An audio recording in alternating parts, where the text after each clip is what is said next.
Hello comrade family. So where I am Nare Fatima. I hope you are doing well. So यहाँ पर हम कर रहे थे first year BCom semester first का बिजनेस इकोनॉमिक्स। सो आज का टॉपिक है हमारा economies of scale and diseconomies of scale. So अगर आप first year BCom semester first के स्टूडेंट हैं देन ये वीडियो आपके लिए है। ऑलरेडी हम इसका सिलेबस डिस्कस कर चुके हैं कि आपका क्या सिलेबस रहेगा सेमेस्टर फर्स्ट के लिए, एंड उसी के अकॉर्डिंग यहाँ पर हम जो भी आपके लेक्चर्स हैं, जो भी टॉपिक हैं, उनको कवर कर रहे हैं। सो आज के जो लेक्चर है उसमें हम देखेंगे economies of scale and diseconomies of scale.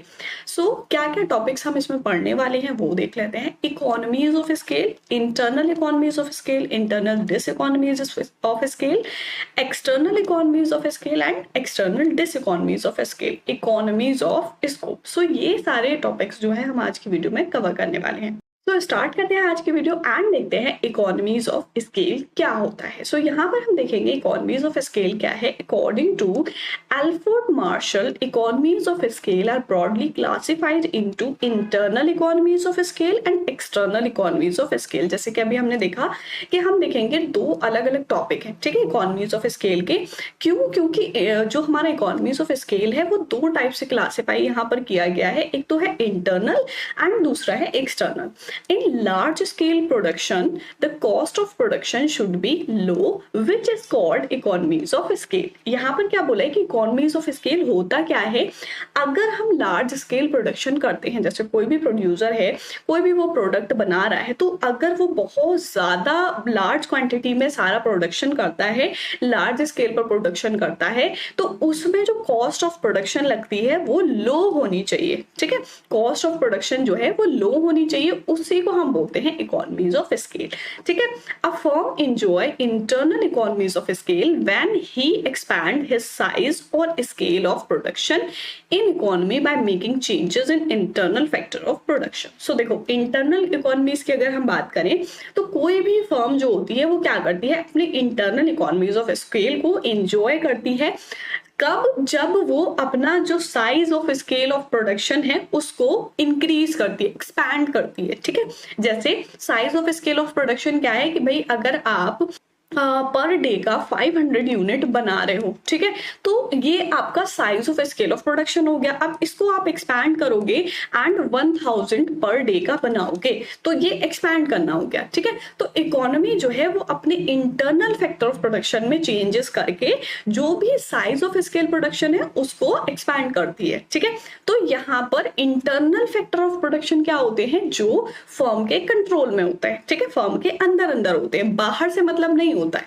ठीक है, where on the other hand a firm enjoy internal economies of scale when he expand his size of production in economy by making changes in the external factor of production। तो अब यहाँ पर क्या बोला है कि जो फर्म है वो इंटरनल इकोनॉमीज एंजॉय करेगी जब वो अपना साइज ऑफ प्रोडक्शन इंक्रीज करे bye making changes in external factor of production. जो एक्सटर्नल फैक्टर है मतलब बाहर के फैक्टर है। ठीक है, तो यहाँ पर क्या होता है कि मान लो जैसे एक्सटर्नल और इंटरनल फैक्टर में क्या आ जाएगा कि भाई जो बिजनेस फर्म है तो वो अपने हिसाब से इंटरनली जिन चीजों को चेंज कर सके, तो वो होता है इंटरनल फैक्टर। ठीक है, एंड एक्सटर्नल फैक्टर जो बाहर की चीजें होती हैं, फर्म के बाहर की। ठीक है, तो यहाँ पर इकोनॉमीज ऑफ स्केल समझ में आ गया। The next point is internal economies of scale. अब हम यहाँ पर डिस्कस करेंगे कि इंटरनल इकोनॉमीज ऑफ स्केल क्या होता है। Internal economies of scale are an increase in the scale or size of production or output of the firm. These are solely enjoyable by firm independently by making changes in input factor of production into his business. अब यहाँ पर देखो, जैसे अभी हमने internal economies का पढ़ा कि इंटरनल इकोनॉमीज क्या है, जब वो अपने स्केल ऑफ प्रोडक्शन को इंक्रीज करती है, साइज ऑफ प्रोडक्शन को, या हम कह सकते हैं आउटपुट जो निकल के आ रहा है, फर्म का जो प्रोडक्ट निकल के आ रहा है उसको वो सोली इंडिपेंडेंटली अपनी जो भी इनपुट फैक्टर है उनको चेंज करने से अपने जो आउटपुट है उसको बढ़ा रही है, तो वो इंटरनल इकोनॉमीज होता है। जैसे मान लो अगर हम यहाँ पर एग्जाम्पल लें कि अगर हम रॉ मटेरियल जो है, ठीक है। रॉ मटेरियल जो है वो फर्म खुद से खरीदेगी, ठीक। अब रॉ मटेरियल जितना भी खरीद रही थी, अगर मान लो उसको रॉ मटेरियल 500 यूनिट्स का मिल रहा था, ठीक है, तो वो 500 यूनिट का आउटपुट यहाँ पर निकाल रही थी, ठीक है। अब क्या हुआ, रॉ मटेरियल वहां पर वो क्या करेंगे, इंक्रीज करेंगे, एंड ये क्या हुआ, इनपुट फैक्टर है, ठीक है, इनपुट फैक्टर ऑफ प्रोडक्शन है, एंड उन्होंने 1000 का यहाँ पर रॉ मटेरियल लगाया, तो जो उनका आउटपुट निकल के आएगा वो कितना आएगा, 1000 आएगा। तो यहाँ पर क्या हुआ, ये जो आउटपुट निकल के आया, ठीक है, तो आउटपुट यहाँ 500 था एंड 1000 हो गया, तो यहाँ पर इंक्रीज हो रहा है, साइज ऑफ प्रोडक्शन जो है वो इंक्रीज हो रहा है, आउटपुट जो निकल के आ रहा है वो ज्यादा निकल के आ रहा है, तो वो इंटरनल इकोनॉमीज में होता है, ठीक है। The internal economies of scale have various different type which are follows। अब internal economies में भी कई तरीके होते हैं जिससे internal economies हम enjoy कर सकते हैं, कोई भी प्रोड्यूसर जो है वो enjoy कर सकता है अपने आउटपुट को इंक्रीज करना। तो यहाँ पर फर्स्ट है लेबर इकोनॉमीज। अब देखो लेबर इकोनॉमीज क्या होगी, नाम से समझ में आ रहा है, related to labour. Economies of labor also imply the benefit which is arising in the scale of economy due to division of labor। ठीक है, यहाँ पर क्या बोला है कि economies of labor जो है वो भी benefit करती है स्केल को इंक्रीज करने में, बढ़ाने में, किससे, कि हम लेबर को जो है वो डिवाइड कर दें, ठीक है। कैसे डिवाइड करें, division of labour increase the efficiency in production which leads to increase in the size of output. So division of labour यानी कि लेबर को अगर हमने डिवाइड कर दिया है उससे क्या होगा, इफिशियंसी इंक्रीज होगी, ठीक है, कि जो वर्क करने की इफिशियंसी है अच्छे से होगा, स्मूथली होगा और कम टाइम में होगा, ठीक है। Which leads to increase in size of output, जिससे क्या होगा, आउटपुट ज्यादा निकल के आएगा। Division of labour bring specialisation in labour skill and also save time which in turn increase the level of scale of output. आप देखो यहाँ पर डिवीजन ऑफ लेबर की बात कही गई है, ठीक है। तो डिवीजन ऑफ लेबर किस तरीके से करेंगे, डिवीजन ऑफ लेबर इस तरीके से करेंगे भाई कि जो लेबर को जो स्किल अच्छे से आते हैं उसको उस काम में लगा देंगे, ठीक है। अब जैसे यहाँ पर हम एग्जांपल लेते हैं कि भाई अगर कोई क्लास है, ठीक है, उसमें जो भी स्टूडेंट है अगर कोई एक्टिविटी कर रहे हैं, ठीक है, तो अगर हम एक्टिविटी कर रहे हैं उसमें ड्राइंग का वर्क है, क्राफ्ट का वर्क है, ठीक है, लिखने का वर्क है, तो किस तरीके से डिवाइड करते हैं भाई, जिसकी राइटिंग अच्छी है वो लिखने वाला काम करेगा, ठीक है, जिसकी ड्राइंग अच्छी है वो पिक्चर बनाएगा, तो इस तरीके से वर्क क्या होगा, अच्छे से होगा और कम टाइम में होगा। तो इसी तरीके से यहाँ पर लेबर डिवाइड करते हैं, जिस लेबर को जो स्किल अच्छे से आती है उसको उस काम में लगा देते हैं, तो वहां पर सेव हो जाता है टाइम भी, और जो स्केल ऑफ आउटपुट निकल के आता है वो भी अच्छा निकल के आता है, ठीक है। सो लेबर इकोनॉमी समझ में आ गया। देन नेक्स्ट देखते हैं। नेक्स्ट है यहाँ पर second one is technical economies, ठीक है। टेक्निकल इकोनॉमीज क्या होती है, technique of production also increase the scale of production. Technical मतलब कि आप किस टेक्निक को यूज करके प्रोडक्शन वहां पर कर रहे हो, तो वो भी मैटर करता है कि क्या टेक्निक्स प्रोडक्शन में यूज हो रही हैं जिससे हम प्रोडक्शन जो है वो इंक्रीज कर सके। In other words technical economies refer to increase in the scale of production due to change in technical और method of production which reduce the cost of production. आप देखो टेक्निकल इकोनॉमीज में क्या होता है भाई, नाम से ही आपको समझ में आ जाएगा, ठीक है, कि जो हम टेक्निकल मेथड्स यूज कर रहे हैं प्रोडक्शन के लिए, हम उसको इंप्रूव करके या चेंज करके स्केल ऑफ प्रोडक्शन को बढ़ा सकते हैं एंड उससे कॉस्ट जो है रिड्यूस कर सकते हैं। And third one is managerial economies. Managerial economies किससे रिलेट करती है, मैनेजर से, ठीक है, मैनेजमेंट से। सो यहाँ पर manager plays an important role in managing business activities.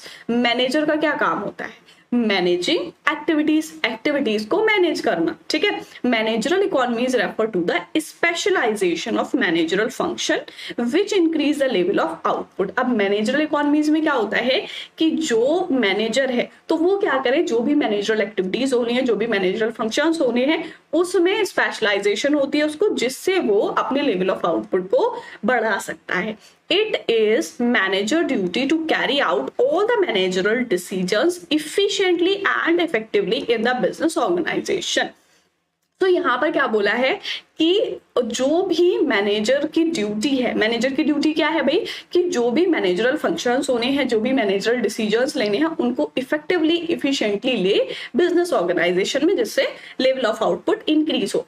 अब देखो यहाँ पर दो वर्ड यूज किए गए हैं, इफिशिएंटली एंड इफेक्टिवली। ठीक है, इनका मीनिंग क्या होता है बहुत अच्छे से समझना, इफिशिएंटली एंड इफेक्टिवली। तो यहाँ पर इफिशिएंटली फर्स्ट वर्ड आपको गिवन है। इफिशिएंटली का मीनिंग होता है कि भाई आपको जो काम दिया गया है, जो एक्टिविटीज करनी है आपको, ठीक है, एंड जो टाइम प्रोवाइड किया गया है, जो रिसोर्सेस प्रोवाइड किए गए हैं, उससे आप बेटर कर सको। ठीक है, एंड इफेक्टिव में क्या होता है, आपको जो गिवन थिंग्स है, जो भी गिवन रिसोर्सेज है, जो भी गिवन टेक्नोलॉजी है, गिवन टाइम है, उसमें आप कर सको। जैसे एग्जांपल लेके हम यहाँ पर बताते हैं कि इफेक्टिवली का मतलब है किसी एक पर्सन को यहाँ पर बोला कि आपको 5 घंटे दिए जाते हैं एंड 5 घंटे में आपको 100 यूनिट्स बनानी है, एंड इसके लिए आपको जो रॉ मटेरियल एंड जो भी रिसोर्सेज गिवन है वो आपको यहाँ पर मान लो 50 यूनिट्स गिवन है। ठीक है, रिसोर्सेज जो भी गिवन है, जो भी टेक्नोलॉजी दी जा रही है, रॉ मटेरियल दी जा रहा है, वो सारी चीजें। ठीक है, तो अब यहाँ पर क्या बोला, 5 घंटे में 100 यूनिट्स बनानी है।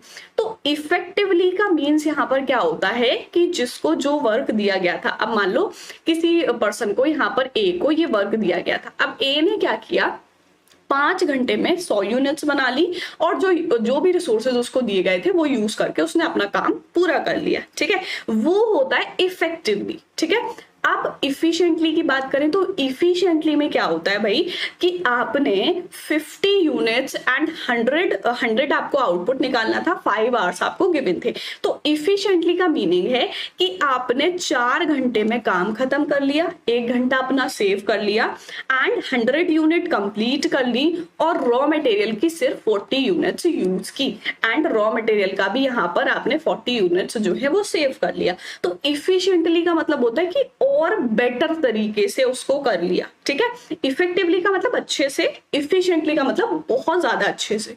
समझ में आ गया दोनों वर्ड्स का मीनिंग। देन नेक्स्ट हम देखेंगे फाइनेंशियल इकोनॉमीज।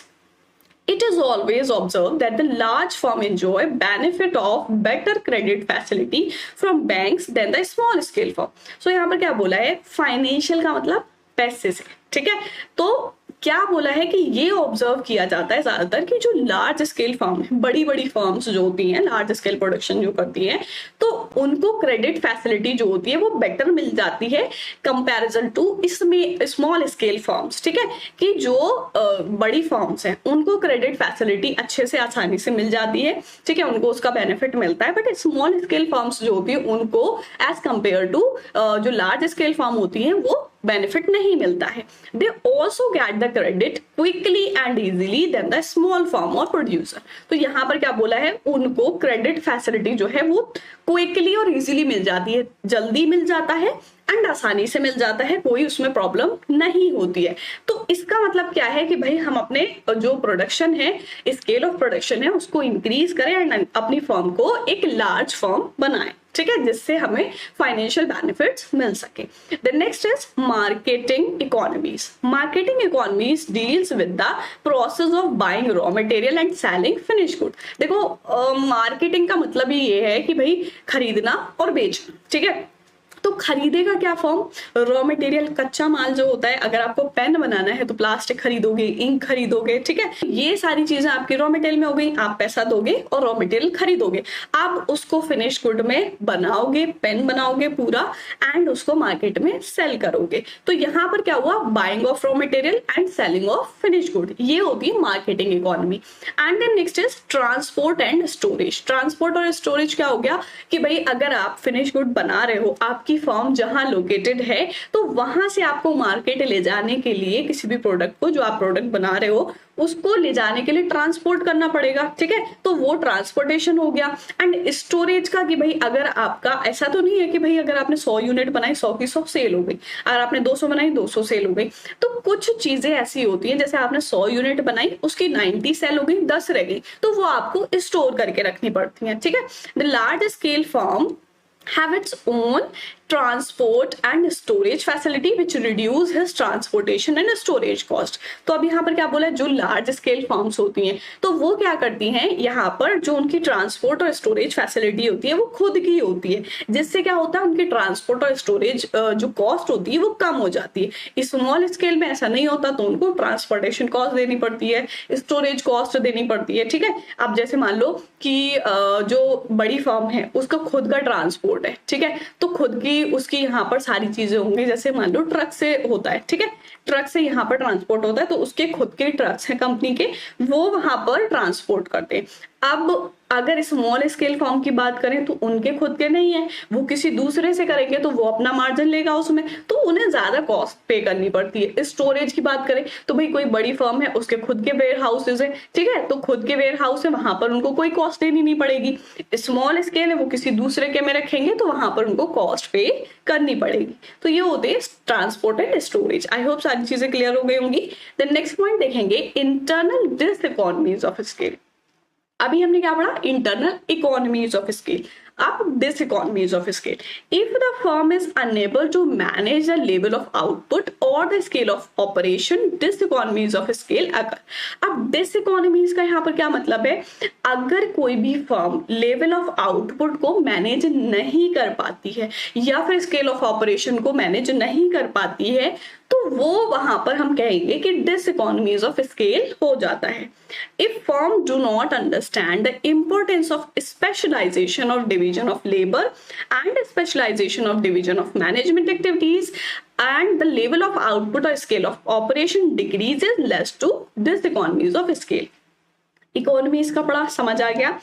उसका अपोजिट है डिसइकोनॉमीज। अगर कोई फर्म जो भी डिवीजन ऑफ लेबर होती है उसकी स्पेशलाइजेशन को नहीं समझ पाती है, उसकी इंपॉर्टेंस नहीं समझ पाती कि भाई अगर हम लेबर को डिवाइड कर देंगे तो हमारा टाइम सेव होगा, हमारा वर्क अच्छे से हो जाएगा, तो वो ऐसा नहीं करते हैं, ठीक है, उन्होंने ऐसा नहीं किया तो उनका टाइम भी वहां पर ज्यादा वेस्ट हो रहा है एंड सारी चीजें अच्छे से नहीं हो पा रही है, तो वो हम कहेंगे कि डिसइकोनॉमीज हो गया। डिवीजन ऑफ मैनेजमेंट जो होता है वो अच्छे से नहीं हुआ, कि जो एक्टिविटी जिसको करनी है वो उसको नहीं दी गई, तो वहां पर लेवल ऑफ आउटपुट जो है वो अल्टीमेटली डिक्रीज ही हो जाएगा, ठीक है, तो वो डिसइकोनॉमीज ऑफ स्केल होता है।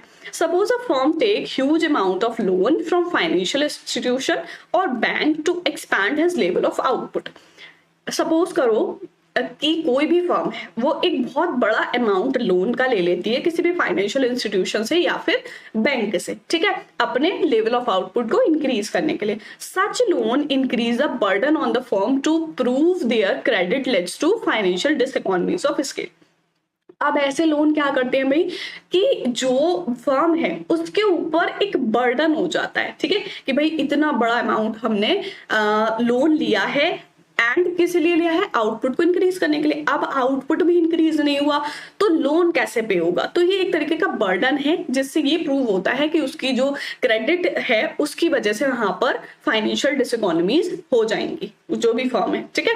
तो इंटरनल डिसइकोनॉमी समझ में आ गया, इंटरनल है, ठीक है, इंटरनल मतलब कि लेबर जो है वो फर्म में है, अब लेबर को किस तरीके से डिवाइड करना है वो फर्म पे डिपेंड करता है, ठीक है, एंड मैनेजमेंट क्या है, इंटरनल है, ठीक है, तो इसको भी जो फर्म है वो अपने हिसाब से चला सकती है। तो अब जब इन चीजों को आप अच्छे से नहीं डिवाइड करोगे, अच्छे से नहीं मैनेज करोगे तो वो सारी चीजें खराब हो जाएंगी एंड आउटपुट जो है वो आपका अच्छे से निकल के नहीं आएगा, ठीक है, तो डिसइकोनॉमीज वहां पर हो जाता है। देन नेक्स्ट हम देखेंगे एक्सटर्नल इकोनॉमीज ऑफ स्केल।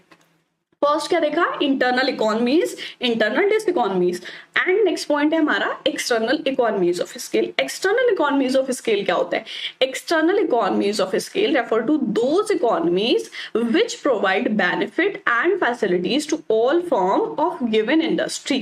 जो भी इंडस्ट्री है उसमें जितनी भी फर्म है उनको जो भी बेनिफिट, जो भी फैसिलिटीज प्रोवाइड की जाती हैं वो एक्सटर्नल इकोनॉमीज होती हैं, ठीक है, यानी कि फर्म के बाहर जो उनको चीजें प्रोवाइड की जा रही है। It's an economy which is enjoyed by all form of industry irrespective of their size of operation. अभी प्रीवियसली हमने क्या पढ़ा कि small scale and large scale में वहां पर डिफरेंस था, बट यहाँ क्या बोला है कि इंडस्ट्री में जितनी भी सारी फॉर्म है उन सबको ये चीज प्रोवाइड की जाती है इस इररिस्पेक्टिव इसके कि उसका साइज क्या है, स्मॉल फॉर्म है या लार्ज फॉर्म है, ये नहीं देखा जाता, सबको वो चीज प्रोवाइड की जा रही है, ठीक है। External diseconomies of scale also various type which are follows. So first here is localisation economies. अब एक्सटर्नल इकोनॉमीज में भी बोला है कि बहुत सारे होते हैं टाइप्स, तो यहाँ पर लोकलाइजेशन ऑफ इकोनॉमीज क्या होता है? सो यहाँ पर लोकलाइजेशन इकोनॉमीज क्या होता है? Concentration of particular industry in one area which results in the development of the condition of industry which will reap the mutual benefits of all firm in the economy. Localisation का मतलब यहाँ पर ये है कि कोई एक पर्टिकुलर इंडस्ट्री पर, एक एरिया पर कंसंट्रेट किया जाता है, जिससे ये रिजल्ट निकल के आए कि भाई इंडस्ट्री में जितनी भी फर्म्स हैं उन सब का डेवलपमेंट हो, ठीक है। तो वो लोकलाइजेशन इकोनॉमीज होता है।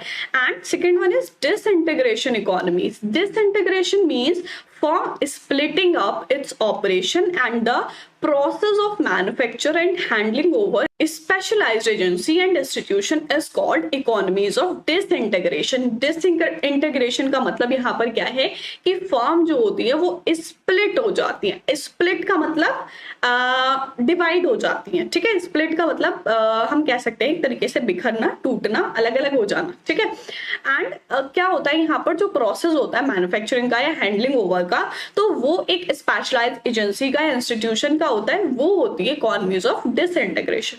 And next is information economies. Information economies क्या होती है? Networking with each other enable forms to make marketing and technical information easily. Information economies का मतलब है यहाँ पर कि जो नेटवर्किंग है उससे एक दूसरे जो भी फर्म है वो एक दूसरे से मार्केटिंग और टेक्निकल इंफॉर्मेशन ले सके easily. And the next is by product economies. To manufacture by-product, a large-scale firm make use of waste material। अब यहाँ पर बाय प्रोडक्ट इकोनॉमी क्या बोला है कि जो मैन्युफैक्चरर्स हैं वो बाय प्रोडक्ट जब बनाते हैं, मैन्युफैक्चर करते हैं लार्ज स्केल फॉर्म में, तो उसमें क्या होता है, उन्हें अपना वेस्ट मटेरियल भी यूज करना होता है। This will help all form in the industry to reduce the waste in economy and make efficient use of resources. अब देखो यहाँ पर क्या बोला है कि जो भी फॉर्म है, इससे क्या होता है कि अगर वो बाय प्रोडक्ट बना रही है, बाय प्रोडक्ट इकोनॉमीज में ये बोला है कि बाय प्रोडक्ट अगर कोई फर्म बना रही है, उससे क्या होगा, उनका वेस्ट मटेरियल जो है वो यूज होगा एंड इससे इफिशिएंट यूज ऑफ रिसोर्सेज रहेगा। मतलब कि रिसोर्सेज जो है वो वेस्ट नहीं होंगे, आपका जो माल बचा है उससे आप बाय प्रोडक्ट बना लें, ठीक है। This will ultimately reduce cost of production and increase the level of output. इससे अल्टीमेटली क्या होगा, कॉस्ट ऑफ प्रोडक्शन जो है वो रिड्यूस करेगा एंड जो लेवल ऑफ आउटपुट है वो इंक्रीज हो जाएगा, ठीक है। सो नेक्स्ट पॉइंट हम देखेंगे external diseconomies of scale. डिसइकोनॉमीज means कि अच्छे से सारी चीजें, जो चीजें होनी थी वो नहीं हो पा रही हैं, तो वहां पर डिसइकोनॉमीज हो जाता है। External diseconomies of scale result when there is an increasing in the total cost of production beyond the control of company and it reduce the level of output. यहां पर क्या होगा भाई कि टोटल कॉस्ट जो है वो इंक्रीज हो जाएगी एंड लेवल ऑफ आउटपुट जो है वो कम निकल के आएगा, ठीक है। एंड यहां पर एक्सटर्नल इकोनॉमीज में क्या है कि जो भी आप आउटपुट निकाल रहे हैं वो आपका कम रहेगा, ठीक है। The increase in cost can be due to increase in the market price of factor of production. अब इंक्रीज किस वजह से होगा कि जो फैक्टर ऑफ प्रोडक्शन है, आप जिन चीजों को यूज करके प्रोडक्ट बना रहे थे, तो वो फैक्टर ऑफ प्रोडक्शन का मार्केट प्राइस इंक्रीज हो गया, इस वजह से आपकी कॉस्ट इंक्रीज हो गई, ठीक है। तो जैसे यहाँ पर हम एग्जाम्पल लेते हैं कि अगर आप रॉ मटेरियल खरीद रहे थे, तो रॉ मटेरियल अगर मान लो पेन का हम एग्जाम्पल लें, ठीक है, तो पेन का अगर हम एग्जाम्पल ले रहे हैं, तो इंक अगर आपको मिल रही थी 1 रुपीज 1 लीटर, ठीक है, कुछ ज्यादा हो गया 1 रुपीज 1 लीटर का, सो 1 मिलीलीटर कर लेते हैं, ठीक है। 1 मिलीलीटर अगर 1 रुपीज की 1 मिलीलीटर मिल रही थी, ठीक है, तो यहाँ पर अब आपका ये इंक्रीज होके 5 रुपीज की 1 मिलीलीटर मिल रही है। तो इससे क्या हुआ, आप पेन में जो इंक डाल रहे थे तो आपकी 1 रुपए की पड़ रही थी 1 मिलीलीटर, ठीक है, अब वो इंक्रीज होकर 5 रुपए की हो गई, तो जाहिर सी बात है आपका कॉस्ट ऑफ प्रोडक्शन जो निकल के आएगा वो इंक्रीज हो जाएगा। तो कॉस्ट जब इंक्रीज होगा आपको प्राइस भी इंक्रीज करना पड़ेगा, ठीक है। तो जो आपके फैक्टर ऑफ प्रोडक्शन है अगर वो इंक्रीज होते हैं तो आपकी जो प्रोडक्ट की कॉस्ट है वो भी इंक्रीज हो जाती है। The external diseconomies are not suffered by a single firm but by whole firm operating in a given industry. External diseconomies में क्या होता है, इंटरनल डिसइकोनॉमीज हमने जो पढ़ी थी वो कोई एक फर्म के अंदर जो चीजें हो रही हैं उस पे इफेक्ट पड़ता है, उस फर्म पे इफेक्ट पड़ रहा है। इंटरनल डिसइकोनॉमीज जो हमने देखी थी, तो इंटरनल डिसइकोनॉमी से क्या होता है, एक फर्म को लॉस होता है, ठीक है, एक फर्म की सारी चीजें बिगड़ रही हैं। बट यहाँ पर एक्सटर्नल डिसइकोनॉमीज से क्या हो रहा है, इससे कोई एक सिंगल फर्म सफर नहीं कर रही है, बल्कि पूरी जो इंडस्ट्री है, जितनी भी सारी फर्म्स है वो सारी सफर कर रही है, ठीक है। These diseconomies arise due to much concentration and localization of industries beyond a certain stage। एक certain stage से आगे जाके जब इंडस्ट्रीज में वहां पर बहुत ज्यादा डिसइकोनॉमीज, कंसंट्रेशन और लोकलाइजेशन हो जाता है, तो वहां पर डिसइकोनॉमीज होती है। फॉर एग्जांपल, लोकलाइजेशन में led to increase in the demand for transport and therefore transport cost rise and it leads to diseconomies of scale of economy. यहाँ पर हमने लोकलाइजेशन का एग्जाम्पल लिया है कि अगर लोकलाइजेशन से जो है इंक्रीज हो रही है डिमांड ट्रांसपोर्ट की, तो वहां पर क्या होगा, ट्रांसपोर्ट कॉस्ट इंक्रीज हो जाएगी, जिससे क्या होगा, डिसइकोनॉमीज ऑफ स्केल होगा, ठीक है। सो ये डिसइकोनॉमीज ऑफ स्केल हो गया हमारा एक्सटर्नल डिसइकोनॉमीज। देन नेक्स्ट हम देखेंगे economies of scope. Economies of scope क्या होता है, economies of scope refer to a situation where in the long run a firm try to reduce average and marginal cost of production by producing large varieties of output. बहुत अच्छे से समझना economies of scope क्या है। जब long run में, ठीक है, कोई फर्म है वो लॉन्ग रन प्रोडक्शन कर रही है, तो लॉन्ग रन प्रोडक्शन में वो एवरेज और मार्जिनल कॉस्ट रिड्यूस करना चाहती है, ठीक है, एवरेज और मार्जिनल कॉस्ट को रिड्यूस करती है by providing large varieties of output. जो आउटपुट निकल के आ रहा है उसकी बहुत अलग अलग वेराइटीज वहां पर प्रोवाइड करके, ठीक है। मतलब कि जो आउटपुट है, जो फर्म है, वो उस आउटपुट की वेराइटीज बना दी, वहां पर वेराइटीज प्रोवाइड कर दी, जिससे क्या हो, एवरेज और मार्जिनल कॉस्ट उसकी रिड्यूस हो जाए। Economies of scope is different from economies of scale in that where the former means producing a variety of different product or multiple of product together to reduce cost, while the latter means producing more of the same product in order to reduce the cost by increasing the efficiency of production। अब देखो यहाँ पर क्या बोला है कि economies of scope जो है वो इकोनॉमीज ऑफ स्केल से अलग है। अब इकोनॉमीज ऑफ स्केल मत समझना इसको, इकोनॉमीज ऑफ स्कोप अलग चीज है। क्या है वो, जहां पर जो फर्म होती है वो क्या करती है, अलग अलग वेराइटी प्रोडक्ट की वहां पर प्रोवाइड करती है, जिससे जो कॉस्ट है वो डिक्रीज हो जाए, ठीक है। कॉस्ट को रिड्यूस करने के लिए वहां अलग अलग वेराइटी बनाती है प्रोडक्ट की। एंड जो आपका इकोनॉमीज ऑफ स्केल है उसमें क्या होता है, उसमें ये होता है कि भाई आप सेम प्रोडक्ट बना रहे हैं एंड उसी सेम प्रोडक्ट को रिड्यूस करके कॉस्ट, उसका आउटपुट ज्यादा निकालना चाह रहे हैं, ठीक है। समझ आया कि इकोनॉमीज ऑफ स्कोप जो है, इकोनॉमीज ऑफ स्कोप जो है आपका, ठीक है, स्कोप में क्या हो रहा है एंड इकोनॉमीज ऑफ स्केल में क्या हो रहा है, ठीक है। इकोनॉमीज ऑफ स्कोप में आपका जो प्रोडक्ट है, जो प्रोडक्ट है उसकी बहुत ज्यादा वैरायटी है, ठीक है, वैरायटी है। बट इकोनॉमीज ऑफ स्केल जो है वो आपका सेम प्रोडक्ट, एक ही प्रोडक्ट रहेगा एंड उसका प्रोडक्शन ज्यादा होगा, ठीक है। जैसे इकोनॉमीज ऑफ स्कोप में 4 तरीके के प्रोडक्ट बना दिए, ठीक, 4 तरीके के प्रोडक्ट बना दिए, बट इकोनॉमीज ऑफ स्केल में क्या है, प्रोडक्ट आपका सेम है एंड उसकी क्वांटिटी जो है वो 4 गुना इंक्रीज कर दी, ठीक है। प्रोडक्शन जो है, आउटपुट जो निकल के आ रहा है उसकी 4 गुना इंक्रीज कर दी। समझ में आ गया यहाँ पर। तो इकोनॉमीज ऑफ स्केल और इकोनॉमीज ऑफ स्कोप अलग अलग चीजें हैं। Economies of scope can arise from co-production relationship between the final product और actual product। Economies of scope से जो co-production है वो इंक्रीज हो सकता है फाइनल प्रोडक्ट और एक्चुअल प्रोडक्ट के बीच में जो रिलेशनशिप होता है। फॉर एग्जाम्पल, यहाँ पर आपको इकोनॉमीज ऑफ स्कोप का एग्जाम्पल दिया हुआ है, बहुत ध्यान से देखना। Dairy farmers separate milk into whey and curd. अब यहाँ पर क्या बोला है कि जो डेयरी फार्मर्स होते हैं वो क्या करते हैं, मिल्क, ठीक है, मिल्क को सेपरेट करते हैं किस चीज में, वे में और कर्ड में, ठीक है। वे मतलब वो छाछ जो होती है एंड कर्ड मतलब दही, ठीक है। तो with the curd going on to become cheese. अब कर्ड जो है वो जब चीज बनने के प्रोसेस में होगा, ठीक है, in the process they also end up with a lot of whey which they can use as a high protein feed for livestock to reduce their feed cost और sell an nutritional product to fitness enthusiast and weightlifter for additional revenue. अब देखो यहाँ पर क्या बोला है कि भाई हम अपना जो दूसरा प्रोडक्ट निकल के आ रहा है उसको वेस्ट तो नहीं करेंगे, ठीक है। अब यहाँ बोला है कि अगर डेयरी फार्मर है, ठीक है, तो डेयरी फार्मर के यहाँ प्रोडक्ट क्या निकल के आ रहे हैं, मिल्क से उन्होंने क्या किया, अगर वो मिल्क मान लो रॉ मटेरियल है, ठीक है, मिल्क से वो बनाते हैं कर्ड एंड कर्ड से बनाते हैं चीज, ठीक है। अब इस प्रोसेस में ये जो प्रोडक्ट निकल के आ रहा है, इस प्रोसेस में अगर वो कर्ड सेल करते हैं, चीज सेल करते हैं, अब इस प्रोसेस में उनका एक वैरायटी ऑफ प्रोडक्ट निकल के आया वे, ठीक है, जिसको हम मट्ठा या छाछ बोलते हैं, ठीक।